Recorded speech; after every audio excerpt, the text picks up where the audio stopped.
Grand Lille TV, il est tout juste 7h30 et merci de nous rejoindre en direct pour une nouvelle édition du journal de la rédaction en ce vendredi matin 11 octobre. Et voici tout ce qu'il faut savoir de l'actualité dans votre métropole lilloise.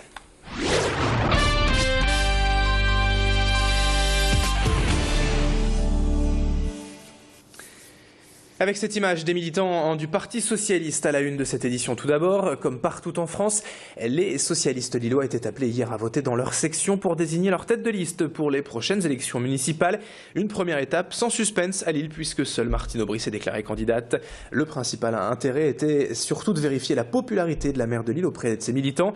Et hier, Tanguy Lécluse s'est donc rendu à la fédération nordiste du PS où le vote a démarré dès la fin d'après-midi, 17h.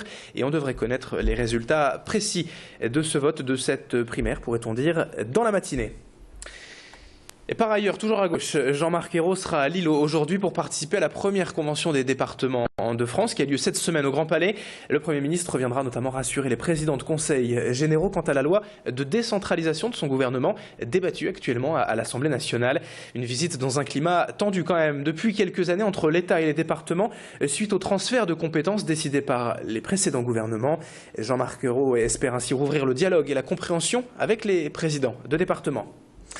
Toujours à la une à Croix, sur le terrain vague occupé depuis plusieurs jours par des dizaines de familles roms, le ton est encore monté d'un cran.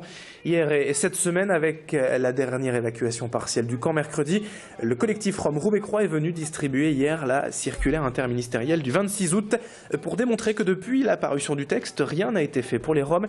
Cette fameuse circulaire devait améliorer la prise en charge des populations et proposer des solutions de relogement, mais selon les associations, à travers ces expulsions, c'est tout le contraire qui est fait aujourd'hui. Ils ont donc tenu à déchirer symboliquement cette circulaire devant les caméras, symbole de leur ras-le-bol et de leur colère face à cette situation sans issue.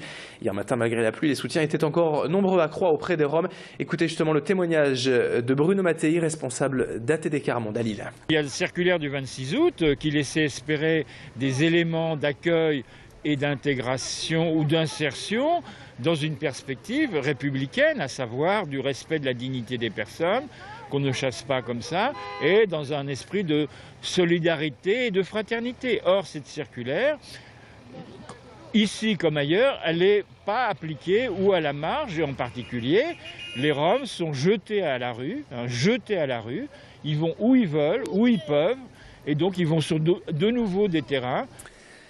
Allez, dans le reste de l'actualité à présent, l'École nationale des douanes à Tourcoing fête cette année ses 10 ans et à cette occasion, le ministre du Budget Bernard Cazeneuve a participé hier à la cérémonie anniversaire. Plusieurs élus politiques et personnalités de tous bords de la région avaient également fait le déplacement pour saluer les 10 ans donc de cette école qui a déjà formé près de 1500 agents des douanes françaises en formation initiale et plus de 18 000 en formation continue. Mais dans cette période de restrictions budgétaires pour l'administration, le ministre a aussi confirmé hier qu'il y aurait aux douanes comme ailleurs de prochaines réductions d'effectifs, mais sans préciser les chiffres exacts. Idil Gunaï était à Tourcoing hier et elle a rencontré le directeur de l'École nationale des douanes.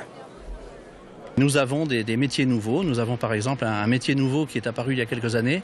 C'est un métier d'auditeur, c'est-à-dire des fonctionnaires des douanes qui sont spécialement formés pour auditer des entreprises et leur délivrer des labels d'opérateurs économiques agréés qui permettent aux entreprises d'obtenir des facilités dans le traitement de leurs opérations de commerce international et notamment de fluidifier les opérations. Donc ce sont des auditeurs qui vont vérifier si l'entreprise a des processus internes fiables dans son fonctionnement de manière à être certain que les opérations douanières sont traitées avec le sérieux et la fiabilité nécessaires. C'était hier la journée mondiale pour la vue et à cette occasion, le Lions Club de Tourcoing organisait des contrôles ophtalmiques gratuits à la mairie, des examens simples de vision de près, de loin, des couleurs et d'acuité visuelle, juste de quoi établir un premier bilan de situation.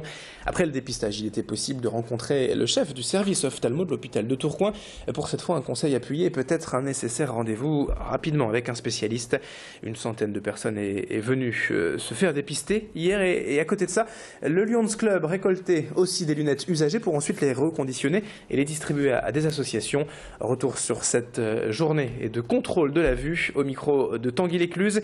C'est le directeur, c'est le chef du service ophtalmo de Tourcoing qui nous répond. En fait, dans le dépistage, en théorie, c'est des gens qui n'ont pas vu d'ophtalmo depuis un certain temps. Ils viennent me voir pour la première fois. Comme tout à l'heure, il y a un patient qui n'a jamais vu d'ophtalmo.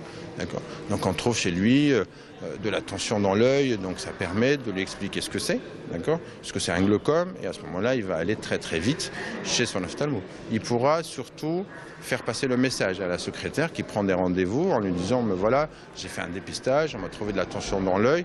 Donc si vous voulez, la discussion elle est beaucoup plus simple par la suite. Enfin, c'est aujourd'hui que s'ouvre l'exposition d'automne au Tripostale à Lille. 6000 mètres carrés dédiés à la galerie d'Emmanuel Perrotin pour fêter les 25 ans de sa galerie sur l'invitation de Lille 3000. Une centaine d'œuvres sont donc exposées parmi les plus célèbres de la collection. On peut y voir des peintures, des sculptures, des œuvres contemporaines, donc abstraites et monumentales, d'artistes renommés et mis en lumière par la galerie Perrotin. Certaines des pièces les plus originales, les plus fameuses de l'art contemporain et de l'avant-garde plastique y sont présentées. L'expo est d'ailleurs dédoublé à la gare Saint-Sauveur. Pour l'occasion, il est à voir jusqu'au 12 janvier. Présentation avec Emmanuel Perrotin au micro d'Adélaïde Bollard. C'est un lieu extraordinaire qui a permis évidemment qu'on puisse montrer beaucoup de particularités de ma programmation. 6000 m², c'est évidemment un terrain de jeu pour lequel je n'avais pas vraiment l'habitude. La programmation de ma galerie est très éclectique, donc ça permet à ce que certainement beaucoup de gens puissent trouver quelque chose qui leur plaît, d'autres choses qui vont les intriguer, qui vont les surprendre, des choses plus peut-être hermétiques, mais par les uns, ils seront attirés peut-être par les autres et peut-être qu'ils s'intéresseront encore plus à l'art contemporain et qui visiteront plus souvent les galeries. Fin de ce journal. Dans un instant, à suivre la météo et l'infotrafic sur Grand Lille TV.